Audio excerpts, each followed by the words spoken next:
ಒಂದ್ಸಲಿ ತಪ್ಪು ಮಾಡಿ ನನ್ನ ಹತ್ರ ಬಂದು ಕ್ಷಮೆ ಕೇಳಿದಾಗ ನೀನ್ ತಿತ್ಕೋತೀಯ ಅನ್ಕೊಂಡು ನಾನು ಕ್ಷಮಿಸಿದ್ದೆ.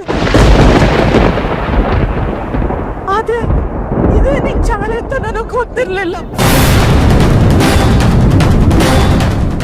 ನನ್ ಗಂಡನ ಪ್ರಾಣ ಕಿತ್ಕೊಂಡಿದ್ ಸಾಕಾಗ್ಲಿಲ್ಲ ಅಂತ ಈಗ ನನ್ ಮಗನ ಜೀವನ ಹಾಳು ಮಾಡ್ತಾ ಇದೀಯಾ?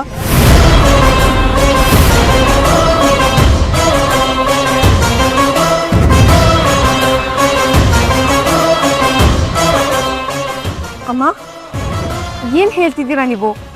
ಇಷ್ಟ ದಿನ ನಿನ್ನ ಹತ್ರ ಹೇಳ್ದೆ ಇರೋ ಸತ್ಯನ ಇವತ್ ನಿನ್ನ ಹತ್ರ ಹೇಳ್ತಾ ಇದ್ದೀನಿ ರಜು. ಇನ್ನು ಅದನ್ನ ಮುಚ್ಚಿಟ್ರೆ ಇವನು ನಾವೆಲ್ಲರ ಪ್ರಾಣ ತಗೊಂಡ್ಬಿಟ್ಟ.